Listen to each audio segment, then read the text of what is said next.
Have you ever wondered what a quiet evening looked like in a 17th century Dutch city? No grand feasts, no royal drama, just the slow, steady rhythm of one widow's life as the sun set over Leiden's canals.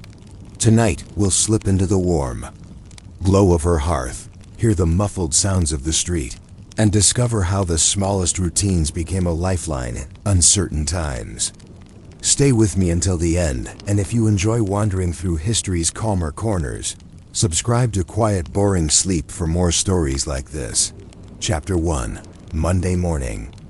By the canal, it is early in the week, sometime around the spring of 1654, in a narrow gabled house along one of the quieter canals of Haarlem. The air is still cool from the night, carrying the damp smell of brick, peat smoke, and water. You are standing in the kitchen of a widow named Geertruide van der Velde, a woman in her late 50s who has long since mastered the rhythms of a household without a husband. She has been a widow for almost 20 years, yet her daily life is still measured in the same slow, practical tasks that shaped her youth, not in grand adventures, but in the endless repetition of maintenance. This morning, she is preparing for her laundry work, a task that will dominate the better part of her day. In the 17th century Dutch Republic, Monday was often laundry day, not because it was convenient, but because Sunday was a day of rest, and the early part of the week could then be devoted to heavy, time-consuming chores. The choice of day also allowed the freshly washed linens to dry during the rest of the week. Weather permitting, laundry for a household of even moderate size was not a quick matter. Geertruide keeps a careful household inventory, not for sentimentality, but for practical reasons. She owns 6 large linen sheets, 4 smaller sheets for the servants' beds, 10 pillowcases, 12 shirts for her late husband's wardrobe that she still keeps folded in a chest, and an assortment of aprons, shifts, towels, and kerchiefs. Work begins before sunrise. She draws water from the rainwater barrel in the courtyard, because well water in Haarlem is often too mineral heavy for proper washing. Rainwater is softer and makes soap lather better, a small but essential detail. She moves slowly, methodically, because she knows this process is not one to rush. Even before she begins to scrub, there is soaking to be done. The soaking tub, a large wooden half-barrel, sits in the corner of the scullery. She fills it with the rainwater and adds a scoop of lye soap, a pale, slightly gritty mixture she purchased from the soap sellers at the Saturday market. The soap is not perfumed, for scent is considered unnecessary. Its sharp, alkaline smell will fade after rinsing. By mid-morning, the linens are soaking, the fibers swelling slightly as the dirt begins to loosen. This is when Geertruide prepares her scrubbing tools, a flat washboard made of ridged wood and a stout wooden paddle for beating larger items. The washboard has been worn smooth at the edges from years of use, its surface darkened by countless hours of soap and water. She carries the soaked linen to the washing bench where she works in a slow, repetitive rhythm: rub, rinse, wring, repeat. The process is mechanical, but her mind drifts. As she scrubs, she listens to the faint creak of canal boats passing outside, the splash of water against their hulls, and the occasional call of a neighbor greeting another across the street. Once the worst of the dirt is removed, she moves to the bleaching stage. In the Dutch Republic, bleaching was both an art and a necessity. The whiteness of one's linen was a mark of respectability, and although Geertruide's days of entertaining guests are long gone, she still keeps to the standard. Bleaching required sunlight, and in springtime, she takes advantage of any clear day to lay the damp linen out in the bleaching field. A small, walled plot of grass behind her house. The cloth is spread flat and kept damp by occasional sprinkling with clean water. This process might last for hours or even days, depending on the weather. The sun does not just dry the linen, it slowly lifts the color, working with the grass beneath to create a fresher, cleaner appearance. The work requires patience and vigilance. If the weather shifts, she must gather everything quickly before. A sudden rain can undo her progress. While the linens rest in the bleaching field, she tends to smaller garments. Shirts and shifts are mended before being stored again. A loose seam is always easier to repair now than later. She uses a small wooden sewing box with steel needles imported from England and thread spun in the Dutch countryside. These details, where her tools come from, how they were acquired, are part of the larger economic web of the Republic, where even the most ordinary object connects to distant trade routes. By late afternoon, her shoulders ache from bending and lifting. But the work is not done. Once the bleaching is sufficient, she will bring the linens in for ironing. In her kitchen stands a pair of heavy, flat irons, heated by placing them near the hearth. They have detachable handles so that she can switch between irons when one cools. Ironing is slow, deliberate work, pressing out every crease, folding each piece neatly for storage. It would be easy to imagine this as dull, thankless labor, and in truth, much of it is. But for Geertruide, there's also a quiet satisfaction in seeing the chests neatly filled again, knowing that the beds will smell clean, the towels will be fresh, and her small household will appear orderly to anyone who happens to visit. In 17th century Haarlem, cleanliness was not just a matter of comfort, but of moral reputation. As the day fades and the last of the washing is folded away, Geertruide sits by the small window overlooking the canal. She sips a thin beer, safer than drinking water directly, and watches the ripples on the water. Tomorrow will bring a different set of tasks, but the rhythm will be the same, a measured, deliberate pace dictated by the needs of the household, rather than any desire for novelty. And yet, as she looks at the neatly folded linens, she wonders, in a world changing so quickly with trade, science, and exploration, how much longer will households like hers continue these same old rhythms? Chapter 2. Market day and midday in the city. By late morning, when the laundry was rinsed and hung to dry, the day shifted into its second rhythm. The sun would be higher now, turning the wet cobblestones outside into a patchwork of glistening. Light and shadow, and the sounds of the city would grow louder, merchants calling from their stalls, the clatter of cartwheels on stone, and the soft slap of oars from small boats delivering goods along the canals. For Altje van der Meer, this was the time to make her way to the market. Even a widow with modest means had to navigate the bustle of Leiden's trade, for the market was not just a place to buy food, it was the city's beating heart.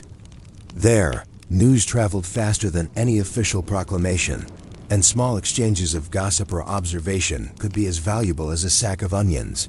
She would tie her shawl snug around her shoulders, slip a small coin purse into her apron pocket, and step into the street with a practiced pace, neither hurried enough to seem desperate, nor slow enough to invite unwanted conversation.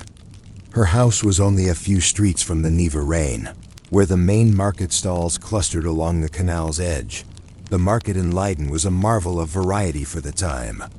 Wooden tables overflowed with seasonal produce, cabbages in winter, carrots and turnips, baskets of apples stored from autumn harvests, and in the warmer months, lettuces and herbs so fresh their scent lingered in the air. Fishmongers kept their wares on beds of wet rushes, calling out the day's catch herring, pike, eel, while butchers displayed cuts of meat in open stalls, sometimes with whole skinned hares hanging from hooks. Bread sellers offered long, golden loaves of rye or wheat, their crust still warm from the oven. Altje's purchases were modest, guided by habit as much as by necessity. She might buy a small loaf of bread, a handful of onions, a wedge of cheese wrapped in linen, and if business had been good that week, a piece of salted herring. Occasionally she would splurge on spices, pepper, or nutmeg brought from the far-off colonies by the Dutch East India Company. Such luxuries were used sparingly, tucked away in a small wooden box in her cupboard. The market was also where she conducted quieter transactions related to her work. Linen merchants and seamstresses sometimes hired her for washing, especially before large orders went to customers. On other occasions, she traded her services for goods, washing a week's worth of shirts for a local clerk in exchange for a basket of eggs, or laundering fine damask tablecloths for a merchant's wife in return for a pair of sturdy stockings. Midday was also the best time for maintaining her social connections. A widow in the 17th century could not afford to be isolated. Her survival depended on being known, trusted, and remembered. She would greet other women she knew from the neighborhood, exchange small courtesies with stallholders, and, when appropriate, ask after a sick child or an absent husband. These interactions were her insurance policy against hard times. In a city where charity and mutual aid were as much about personal reputation as need, being thought of as industrious and dependable was worth more than a single day's wage. Once her errands were done, Alce would begin the walk back home. The streets near her house were narrower, shaded by tall buildings whose brick walls still held the chill of the morning. She would pass small workshops with their doors propped open, cobblers bent over leather, coopers hammering barrel hoops into place, and weavers at their looms, their shuttles flying back and forth in a steady, hypnotic rhythm. Back in her kitchen, she would prepare a simple midday meal. This might be a slice of bread spread with soft cheese, perhaps topped with a few radish slices or a sprinkling of chives if the season allowed. On colder days, she might make a small pot of pottage, a thick soup of peas or beans simmered with onions and herbs. Meals were never grand, but they were filling enough to keep her going until evening. After eating, she would check on the laundry. In summer, the courtyard lines would sway gently in the breeze, garments snapping faintly in the wind. In winter, she might have to turn the drying clothes to prevent dampness from setting in, or bring some pieces indoors to finish near the hearth. The hours after midday were a time for smaller household tasks: mending a frayed cuff, restarching a collar, sweeping the floors, or tending to the little garden she kept in the courtyard. This patch of green was no more than a few square feet, but it was home to herbs like thyme and parsley, and in summer, a row of beans climbing the brick wall. These small touches of cultivation brought her quiet satisfaction and a little variety to her meals. Though her life seemed uneventful to the casual observer, Alce's daily movements stitched her into the fabric of the city. Each market visit, each nod to a neighbor, each bartered service kept her in the web of relationships that sustained her. In a place and time where fortunes could turn quickly, that web was her true safety net. As afternoon approached, the city's tempo shifted again. Merchants began packing up their stalls, children returned from errands, and the light across the canal took on a softer golden hue. But for Alce, the day's final stretch still lay ahead, an evening that balanced quiet moments of solitude with the hum of the world just beyond her door. Still, one might ask, how did a 17th century widow in Leiden pass the long, candle-lit hours of evening, and what small comforts sustained her through the dark winters? Chapter 3. Evening by the Hearth. By the time the market had quieted and the sounds of the street softened, the light over Leiden's rooftops would take on a deep amber tone. The canals, still busy with the day's trade only hours before, now reflected a gentler world, rippling gold and gray, with here and there the flicker of a passing lantern. For Alce van der Meer, this was the most settled time of day. When the hard work of washing, shopping, and tending to her small obligations was behind her, evening began with a final check of the laundry. In summer, she might take it down from the courtyard lines, folding the crisp, sun-dried linen with careful precision. She liked the faint scent the breeze left behind, something between clean water and warm earth. In winter, she would gather the pieces she had hung indoors, shifting them closer to the hearth to coax out the last of the damp. The washing, though humble, was her craft. Every folded shirt and neatly rolled kerchief was proof that she could still keep order in a world where so much was uncertain. The hearth was the center of her evening. Its fire might be no more than a small bed of glowing embers, but it was enough to heat a kettle of water or keep a pot of pottage warm. She rarely cooked elaborate meals, but she knew how to stretch the simplest ingredients. Tonight, perhaps, it was yesterday's pea soup thickened with a crust of stale bread or boiled carrots mashed with butter. On better days, there might be a slice of cured meat to add richness. She ate slowly, not out of ceremony, but because there was no need to hurry. Alone at her small oak table, she might listen to the muted life of the street outside, the muffled laughter of a group passing by, the creak of a cart on uneven stones, or the faint tolling of a church bell marking the hour.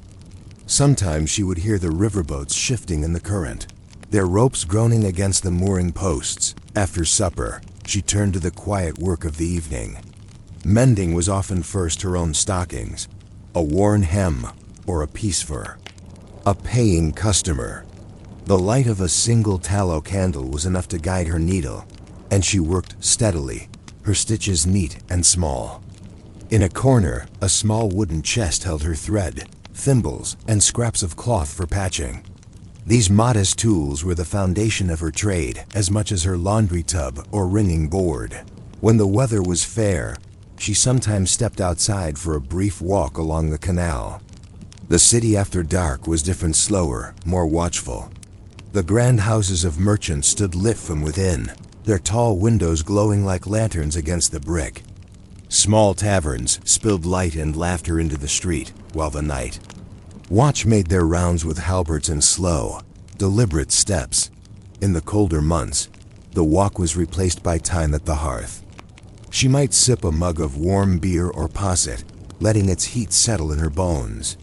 On the rare occasions she had company, perhaps another widow from her street, they would share these drinks and exchange news, speaking in the unhurried way of people who have learned not to waste words. Before bed, she performed a few final tasks. The shutters were closed and latched. The small hearth fire was banked so it would not burn too fiercely in the night. Her laundry tools were stacked neatly in the corner, ready for the next day's work. Then she would climb the narrow stairs to her sleeping loft, where a low, sloping ceiling made the space warm and close. The bed was simple, a wooden frame with rope supports, a mattress stuffed with straw, and blankets layered for warmth. In winter, she might place a warmed brick wrapped in cloth at her feet. She slept in a linen shift, the fabric cool at first, but soon warmed by her own body heat. Before lying down, she often said a short prayer, not elaborate, but enough to mark the end of the day and the hope for another morning. Through the small leaded window above her bed, she could see the faintest glow of the moon on the canal. Below, the city would rest now until the watchman called the hours, and she too would drift into the slow, deep rhythm of sleep. It was a life without grand events, but each day carried its own quiet satisfactions. Work completed, food prepared, connections maintained. In a century of wars, shifting fortunes, and distant trade winds, Alce's life was a small anchor of constancy stitched together by the careful hands of a woman who knew that survival was often built on the smallest, most ordinary acts. And so the day in the life of our quiet 17th century Dutch widow fades into the night, her laundry folded, her candles burning low, and her thoughts drifting like the fog over the canals. If you enjoyed this slow journey through history's gentler moments, please give this video a like and share it with a friend who might also enjoy falling asleep to forgotten stories. You've been listening to Quiet Boring Sleep, where curiosity meets calm. Until next time, sleep well.